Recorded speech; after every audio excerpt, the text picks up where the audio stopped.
Hey everyone, my name is Naima and welcome to our social talks. So today I wanted to talk about me dealing with a aging or a sick parent. And so I know a lot of people go through this and I'm going through this. So I kind of just wanted to talk about it. So right now, many of you guys know I moved back to Orlando to help take care of my mom. What's wrong with my mom? So my mom is only 57, but she has had more than one stroke. At this point, it's two, but sometimes I'm like, maybe it's three. I don't fucking remember, but I know it's fucking two. She's had a cardiac episode. They don't call it a heart attack. They called it a cardiac episode. So I don't know what the fuck the difference of that is. She has diabetes. She has seizures, high blood pressure. And the most pressing issue is her memory.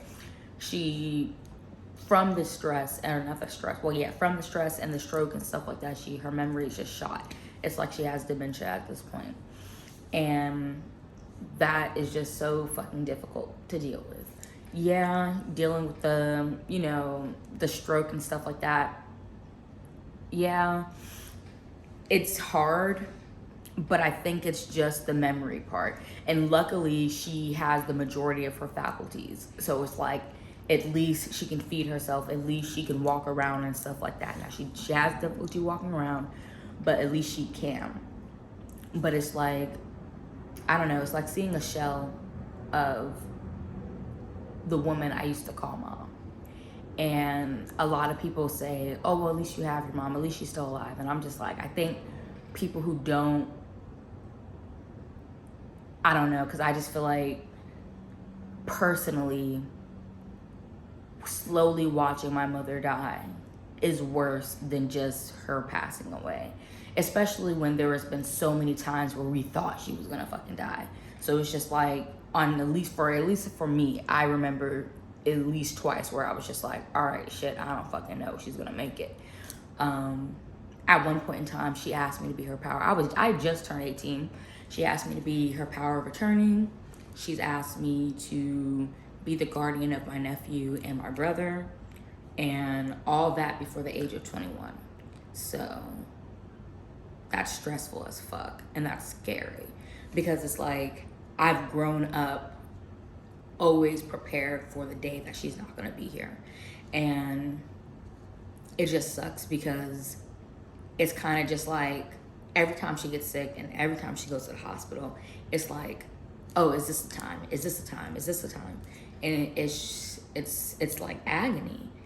It's horrible, because it's just like, I would much, like, it sounds fucked up, but I would much rather her go, especially when she's complaining, and not complaining, but like, she's like, I don't want to be like this. I don't want you guys to see me like this. I don't want to go like this. And it's just, I hate seeing her like that. And I hate seeing how fucked up she feels about it. And it's like, she calls crying all the time. And it's just like, it's like I'm a parent now. And of course, she can't work. So financially, it's a struggle. Trying to get disability, but it's like, I struggle with the whole disability process. Like, people say you're a social worker, I should know. I'm like, I fucking do not know. Her lawyer doesn't seem to fucking know what's going on. So it's like, I don't understand what's happening. So it's like, we're coming out of pocket for everything, and it's fucking ridiculous. It's expensive. And I think her being sick, really just kind of solidified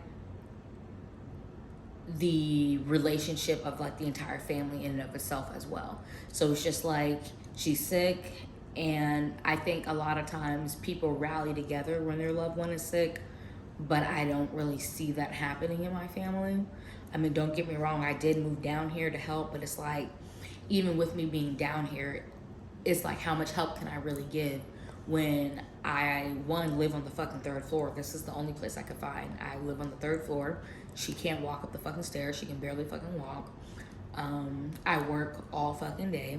So it's like, it's not like I can be there for her. So it's just like, for me, it's just like, I come there pretty much like I try to come there like 2-3 times a week, but it's just like that's not enough. I personally feel like it's not enough.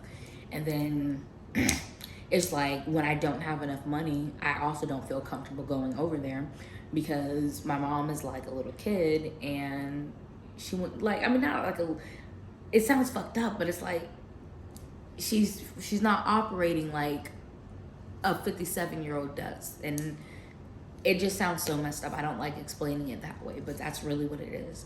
And so it's like she'll want to go, and she wants to go to the mall, or not the mall. Well, she would love to go to the mall, but she'll want to go to Walmart and, you know, go shopping and buy this and buy that, knowing that you don't have money to buy things that you actually need. Like, so it's like when you do get money, why are you spending it on clothes and stuff when you can buy, I don't know, like the things you actually need? So it's just like, it's annoying because then it always kind of falls back on me or my brother where we have to give money. And it's like, I don't necessarily mind. I just mind that I know that the little money that she does get, either she gives it away or she uses it on something that she shouldn't have used it on. And so it's just, it's difficult because she's still my mom and I have to still respect her. But I also am just like freaking out because I'm just like, no, like this is not how things are supposed to go. Like, and I feel like people are taking advantage of her, and it's just, it's fucked up. It's so fucked up. And it's like, I would much rather her not suffer like this. And she's always fucking, and this is even worse because she's always said, don't let me go like that. Like, she didn't want to go like grandma, and grandma is literally what's happening. Like, my grandma had Alzheimer's, and she just got Alzheimer's, and she just slowly died. And my mom always didn't want that to happen to her. And so here it is happening to her. And so it's traumatizing. And I'm getting emotional. I mean, I've been emotional the whole video, but it's just, it's fucking traumatizing to see your parent in the hospital like that. It's traumatizing to see your parent ask you that if I die, I want you to do this. And not even like, oh, I'm preparing you, but like, oh, like I actually feel like I might die. So it's just, it's difficult. So it's like if you're taking care of a parent, like I fully get it. Like taking care of a parent and like knowing they're gonna die sucks. And it's like, don't get me wrong, like I'm not saying my mom's gonna die tomorrow, but Jesus Christ, I don't think she's gonna be here, like unless I just fuck up and randomly get pregnant. I don't think she's gonna be here for the birth of my child. I don't think she's gonna see me get married. So it's just like, it sucks. And it's like, people are just like, well, just be grateful that she's here. And I'm just like, well, you're not the one like who sees her like that. And you're not the one who grew up with her and then now seeing her. And you're just like, these are two different people. So it's just like, it's wild to see the woman that you called mom looking at you as if I'm mom.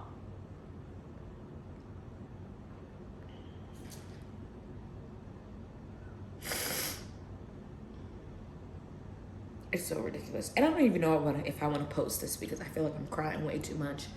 But maybe that's the whole point. It's just, it's really just ridiculous. Like, taking care of a parent is so hard. And it's just like, it's not even so much about the time, which, I mean, the time is, like, it is hard to manage my time because it's like, I gotta go to work, I'm trying to run my business, I'm trying to do the blog, you know, I'm trying to stay fucking healthy, but I also have to run 30 minutes down the road every fucking day to see my mom and make sure she is good. And so, and then it's like when she's not good, I'm just like freaking out because I'm just like, oh shit, like what am I supposed to do? Like, so it's just very difficult. emotionally. I think that's the hardest part. I think dealing with it emotionally is excruciating, because it's just like waiting for the other, at least for me, it's like waiting for the other shoe to drop. Like, I'm just sitting here just like, I'm grateful for the time that I have, but also knowing that nobody wants this. This isn't what she wanted. I don't want to see her like this. And it's like, when she had her strokes and they were like, oh, we don't know, like, because like basically the where she had her stroke, it was by the area in which you make the spinal fluid or something like that. And they were basically like, yo, if the blood gets in there, like, it's game over. Like, we can't, like we can't really reverse that part. And she was just like, oh, you know, if that happens, like, please let me go. Don't put me on no monitor. Don't do nothing. And that was really scary. And this was way before COVID. So it's like, this is like way before people were just like, oh, put on a ventilator. Like, this was way before COVID. And I'm like having to think about putting my mom, or no, she's telling me don't put her on one. So it was very scary, very scary. And I was still in high school. I was 18, but I was still in high school when that happened. So just imagine high school, thinking about college and graduating. And at the time, I wasn't even trying to go to college. I wanted to join the Red Cross. I swear to God, like, cause like my family was very chaotic, very just toxic. So I was like, I want to go. Like, I want to go to a different country. Like, I was gonna do the Red Cross. Like, I was gonna do the Peace Corps. I was gonna do something. Like, I signed up for everything and everything. Like, that's what I was doing. And then she got sick, and I was just like, ooh, like, maybe you should like not go somewhere so far. So I ended up doing community college, which was a good idea, I guess, because I mean, it all worked out because I went and became a social worker, which is what I want to do. But yeah, so I ended up staying in for my first 2 years. And it was like, she did good. Like, she was fine. Like, she was able to go back to work. Everything was cool for a while. I went off to university, and she just slowly declined after that. Like, it was like within a matter of like a year to, she was just, and then COVID hit. And actually, no, she was cool for a little bit. She was cool for a little bit because while I was in college, because I was just getting to the point where I was in therapy and I was realizing like a lot of the behavior in my family wasn't healthy. A lot of the things that my mom did wasn't healthy.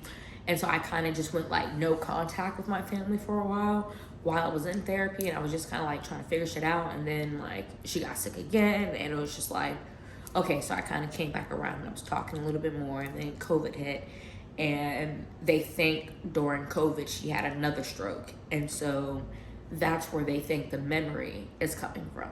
And so it's just terrifying, absolutely terrifying.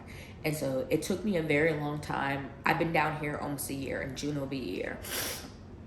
I would say I've had all of her medical appointments. Every medical situation has been handled except the neurology, and that's the most important one. And I'm just now getting that one handled because it was like they didn't have any openings. Like, it was like 6 months for a fucking opening, and then she switched her insurance, and then that fucking took time. And so it's like I finally got her referral in. I finally got her scans in, so now she has an appointment on the 5th of next week, or the 5th of next month. So we're gonna see about, you know, what's going on. But yeah, it's scary. Taking care of a parent is very scary. And I can only imagine like what my brother feels, because I feel as if my brother is the main caregiver. Like me, yeah, I come over there every other day. Yeah, I used to wash her clothes because they had issues with their washer, so I'd be over there like washing clothes, because unfortunately she's incontinent. So it and like I don't want to put her business all out there, but damn, like this is my business too. But it's just like it was very. I mean, it wasn't difficult. It just is what it was. Like I didn't really feel no type of way about it. It actually kind of made me feel good to do something for her. So yeah, I would go over there, just hang out with her and stuff like that. But my brother, he's there every day. He lives there. You know, my nephew, he lives there, and I see them giving a lot more care to her than what I'm able to give. And so sometimes that eats at me. And so I try to compensate financially. So it's like I try to always make sure like I'm buying her the things that she needs. But it's like now that I'm financially kind of in like a hole right now, it's like, fuck. Now it's like I feel as if I can't help her at all. So it's just very, I don't know, it's just, I keep saying it's very difficult and it's ridiculous, but taking care of a parent is fucking hard. And then it's just, people don't, I don't know. Like, I am lucky. I'm so lucky that both of my bosses are taking care. One has lost his mom, and he took care of her for an extended period of time. And my immediate supervisor, his mom passed away, but he used to take care of her. And then my supervisor is currently taking care of her mom. And so when I tell you, they are completely understanding when it comes to, you know, not like if I have to take off for an appointment, like if I have to leave early, like they're very understanding. They're like, you know, if you don't meet the full 40 hours every week, like you're perfectly fine. You can use your PTO, like we'll cover for you. Like we'll cross that bridge if, you know, management ever says something about it. But like, as far as they're concerned, I'm good. And I appreciate that so much because like and my last job too, they were very understanding too. And unfortunately, I don't qualify for FMLA right now, which sucks. I have to be there a year, which they don't know. I'm about to quit on my ass because I need another job that pays me a lot more. And quite frankly, I'm finding a lot of jobs. It's just one of the jobs I know they're going to make me take my nails off. And I know that's not a good enough reason to not take a job. But I feel like if you can't accept me the way I am I really gonna be happy at that job? Like, cause I'm not gonna be fucking happy without nails. I know I'm not. Like, and take my piercings out. Like, it's a hospital. It's at Advent. Like, I feel like they're just gonna make me take my nails off. Like, I feel like they're gonna make me take my piercings out. Like, I don't have time for that. Like, I don't have fucking time for that. So I'm gonna have to keep applying for other jobs. Like, but I got that one and a couple others. But that's neither here nor there. We're talking about taking care of sick parents. So yeah, taking care of her is difficult. I mean, I'm grateful. I am grateful for the time that I have, but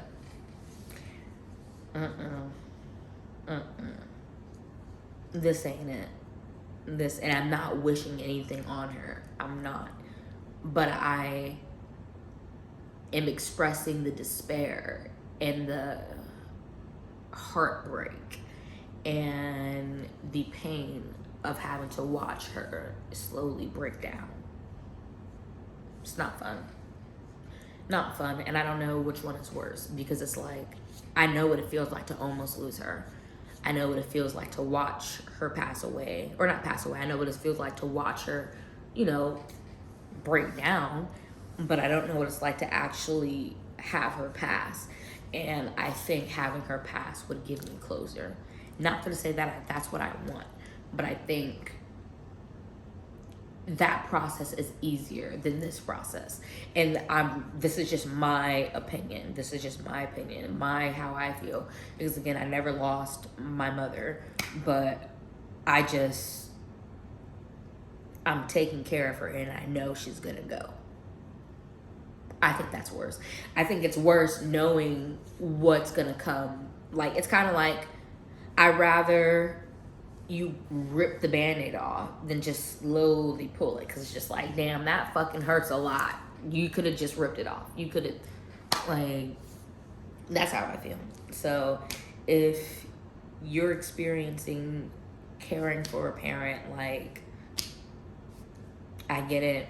I'm with you here. Mom, dad, grandparents, like, I get it. I fucking get it. Cry with me, bitch. Fucking cry with me. But yeah, hopefully, like, this wasn't, like, too emotional or too fucking, like, yeah. Because I don't even think I was making eye contact with the fucking camera the whole time, because I'm just, like, bawling my fucking eyes out. But yeah, hopefully you guys were able to enjoy it. You guys were able to relate. Yeah, and I'll see you next time.